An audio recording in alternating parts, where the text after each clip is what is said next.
Y Tumbbad is great. Okay, over the time मैंने बहुत सारी मूवीज देखी है, बहुत सारी हॉलीवुड, कुछ बॉलीवुड भी एंड काफी कुछ टॉलीवुड की भी। इसलिए आज से कुछ साल पहले जब मैंने तुम्बाड़ देखी, मुझे ये मूवी पसंद आई थी बस। बट हाल ही में जब मैंने 2-4 दिन पहले तुम्बाड़ दोबारा देखी, ये मूवी ना सिर्फ मुझे और ज्यादा पसंद आई और ज्यादा समझ आई, इवन की क्रिएटर्स के लिए मेरे दिल में रिस्पेक्ट और ज्यादा बढ़ गई। एंड मैं कह सकता हूँ ये मेरी देखी अब तक की कुछ सबसे ग्रेट मूवीज में से एक थी। एंड तुम्बाड़ ना सिर्फ इंडिया बल्कि पूरे सिने वर्ल्ड के लिए एक बहुत बड़ी इंस्पिरेशन है। एंड कहीं ना कहीं मेरे दिल में ये रिग्रेट हमेशा रहेगा कि तुम्बाड़ जैसी मूवीज को मैं सिनेमा में एक्सपीरियंस नहीं कर पाया। बट खैर, जो हुआ सो हुआ। बट तुम्बाड़ 2 के लिए मैं बहुत ज्यादा एक्साइटेड हूँ एंड आई थिंक उसकी अनाउंसमेंट भी हो चुकी है। बट आज हम बात करेंगे तुम्बाड़ क्यों इतनी ज्यादा ग्रेट थी। सबसे पहले तो अप्रोच। किसी मूवी को बनाने की अप्रोच सबसे ज्यादा मैटर करती है, क्योंकि आपकी अप्रोच ही डिफाइन करती है कि आप अपने मिशन को लेकर कितने ज्यादा डेडिकेटेड हो। क्योंकि रिसोर्सेज की इतनी कमी होने के बावजूद भी इस मूवी को इस मास्टरपीस की तरह प्रेजेंट करना कहीं ना कहीं उस औकात की चादर को स्ट्रेचेबल बना देना था। क्योंकि इस मूवी का बजट सिर्फ 5 करोड़ था, बट ट्रस्ट मी, इसका एक्सपीरियंस किसी भी 100 करोड़ की मूवी से ऊपर का था।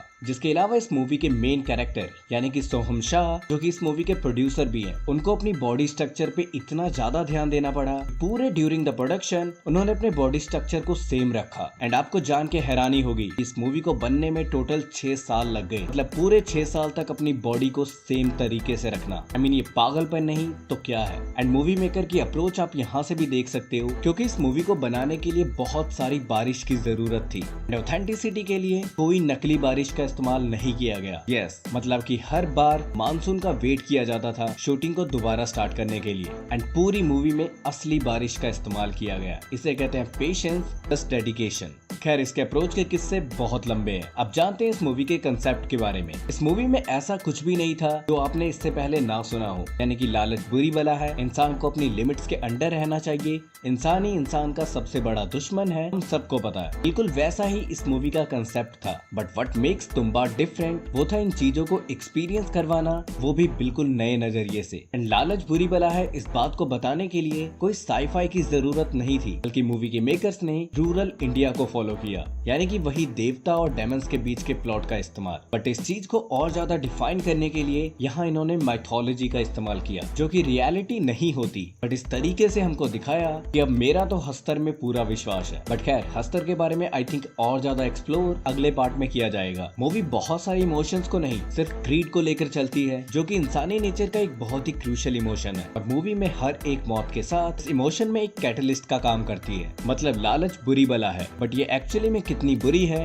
इसका डीप डाउन एक्सपीरियंस आपको तुम्बाड़ मूवी करवाती है। क्योंकि शुरू से लेकर एंड तक हर जगह हम सिर्फ एक चीज नोटिस करेंगे कि सबके पास लालच था। जहां हस्तर अपनी माँ का सारा सोना चाहता था एंड उसकी सजा भी उसे मिली। जब गांव की समृद्धि के लिए गांव वालों ने दोबारा हस्तर को याद किया एंड उसका मंदिर बनवाया, उसकी सजा भी गांव वालों को मिली। और क्योंकि हस्तर का श्राप गांव वालों के लिए कहीं ना कहीं एक वरदान था, तो विनायक की फैमिली यानी कि विनायक के एंसेस्टर्स को भी उसकी सजा मिली। मतलब जितनों ने भी अब तक लालच किया, उसकी सजा उनको अकॉर्डिंगली मिल रही थी। बट यहाँ विनायक कहीं ना कहीं बहुत ज्यादा स्मार्ट था। वो जानता था कि अपने लालच को कितना और किस तरीके से इस्तेमाल करना है और इसका नतीजा क्या होने वाला है। मतलब लालच के इस जाल से कोई नहीं बच सकता। हाँ, हमें लगता जरूर है कि विनायक का बेटा इस जाल से मुक्त हो चुका है, जो कि विनायक की अब तक की सारी पीढ़ियां इस जाल से नहीं मुक्त हो पा रही थी। बट एक्चुअली में हुआ या नहीं, ये हमें तुम्बाड़ 2 में पता लगेगा। बट खैर, ये तो थी किताबी चीजें। एक्चुअली में ऐसा क्या था जो कि इस मूवी को और ज्यादा ग्रेट बनाता है? वो बेसिक चीज थी चीजों का इस्तेमाल।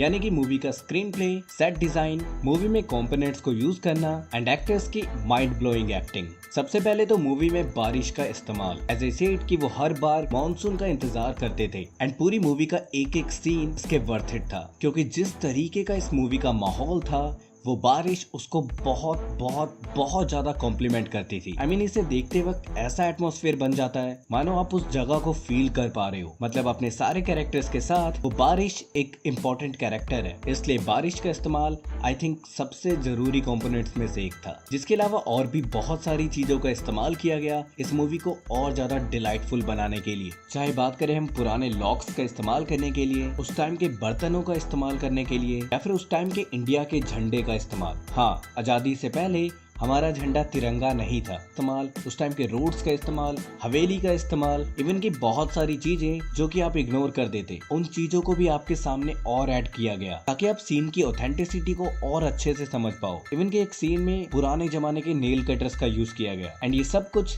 सिर्फ इसलिए ताकि हम जैसी ऑडियंस रियल के और ज्यादा क्लोज जा पाए, वो भी इतने टाइट बजट के साथ। जिसके अलावा स्क्रीन प्ले, भाई क्या स्क्रीन प्ले था। हर फ्रेम में किस तरीके से कौन सा कैरेक्टर इंट्रोड्यूस होगा, मतलब मैं उस दादी को बहुत पहले एक्सपेक्ट कर रहा था, बट बार बार वो पास जाकर खींच लेते थे, जैसे सबके दिल में एक अर्ज बनी कि भाई ये क्या है, वो बुढ़िया कैसी है, हमको देखना है। स्क्रीन प्ले ने मुझे हर जगह सरप्राइज किया। मैं हर चीज को प्रिडिक्ट करता और वो गलत हो जाती, जो कि एज अ व्यूअर मुझे सच में बहुत पसंद आई। एंड आई थिंक अच्छे स्क्रीन प्ले का यही काम है। जिसके बाद मूवी की सबसे इम्पोर्टेंट चीज में से एक, यानी कि मूवी का कैमरा वर्क। एंड इस चीज को ढंग से समझने के लिए मैंने काफी आर्टिकल्स देखे, काफी बड़े बड़े सिनेमेटोग्राफर के मैंने इंटरव्यूज तक देखे। एंड इसके बाद हाल ही में जब मैंने दोबारा तुम्बाड़ देखी, मुझे इस मूवी से और ज्यादा प्यार हो गया, क्योंकि अब मैं चीजों को समझ पा रहा था कि एक एक सीन को शूट करने के लिए कितनी मेहनत लगी होगी। एंड इसके हर एक सीन में कैमरे का इस्तेमाल बहुत ऊंचे लेवल का है। इसलिए जब विनायक को पहली बार उस कुएं में उतरते दिखाया गया, इससे पहले वो बहुत बार सोना निकाल चुका है, बट जब हमें दिखाया गया पहली बार, उसका कैमरा वर्क बहुत शानदार है। इस मूवी की मैं हर बात पे सिर्फ तारीफ ही कर सकता हूँ। जिसके बाद लाइटिंग, नो डाउट इस मूवी के सबसे इम्पोर्टेंट कंपोनेंट में से एक लाइट थी। मूवी को बनाने में बहुत ज्यादा लालटेन का इस्तेमाल किया, या तो नेचुरल लाइटिंग या फिर लालटेन की लाइटिंग। एंड कुएं के अंदर का, उसके आसपास का जो लाइटिंग का इस्तेमाल था, उसमें टोटली सिर्फ लालटेन का यूज किया गया एंड वो सच में बहुत प्यारा लगता है। जिसके बाद मूवी का बीजीएम, हर एक सीन के इमोशन को ढंग से दिखाने में बीजीएम परफेक्ट था। आई नो अब तक सबने तुम्बाड़ तो देखी ही होगी, बट फिर भी अगर इस मूवी के मैं बेसिक प्लॉट की बात करूं, तो मूवी के कॉन्सेप्ट के साथ साथ इसकी स्टोरी लाइन भी बहुत अच्छी है। जहां पहले हमने हस्तर के जिस मंदिर की बात की, करंट टाइम में उसका ऑनर सरकार था, जिसकी परनानी उस मंदिर के कुएं से मुद्राएं निकालती थी। एंड यही उसका लालच था, जो कि उसके लिए एक श्राप था। बट ऑब्वियसली बहुत ज्यादा उम्र होने के कारण वो काफी ज्यादा खतरनाक हो गई थी, क्योंकि उसका श्राप उसे मरने नहीं दे रहा एंड उसका लालच उसे जीने नहीं दे रहा। इसलिए सरकार इसे अपने साथ नहीं रखता था, बल्कि वो गाँव से दूर एक खुली जगह पे उसे कोठरी में बंद करके अपनी नौकरानी और उसके 2 बच्चों के साथ उसे रखता था। एंड हाँ, सरकार का अपनी नौकरानी के साथ वो वाला सीन भी है, मतलब नौकरानी के दोनों बच्चे यानी कि सदाशिव एंड विनायक सरकार के ही बच्चे हैं। जहां सरकार के मर जाने के बाद विनायक की मां गांव छोड़ने की बात करती है, बट विनायक को ये बात पसंद नहीं, क्योंकि उसको लगता था कि सरकार की अब सारी प्रॉपर्टी उसकी हो जाएगी, क्योंकि उसका ऑफिशियली उस पे हक बनता है। बट विनायक की मां उसे समझाती है, पहली तो छोड़ो, उसके गाँव वाले उसे देखना तक नहीं चाहते। And one more thing,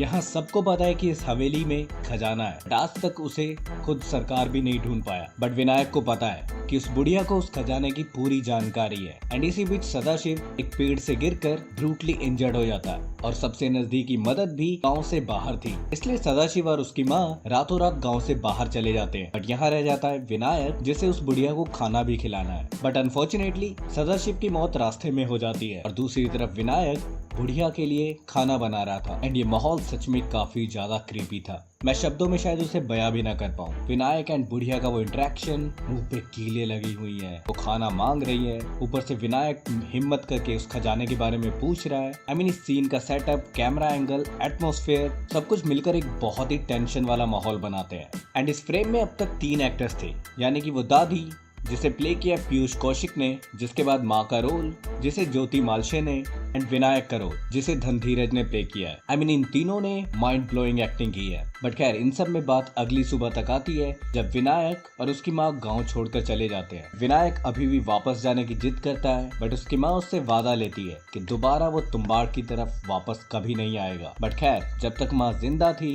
Vinayak ने उसकी बात मानी भी। बट माँ के चले जाने के बाद विनायक वापस आया, बट इस बार पूरी तैयारी के साथ। एंड वो सीधा पहाड़ी पे गया, जहाँ पे वो बुढ़िया अभी भी जिंदा थी। इवन कि उसका शरीर तक खत्म हो गया था, बट फिर भी वो जिंदा थी। वो पूरे शरीर में पेड़ उग गए हैं, पता नहीं क्या है यार।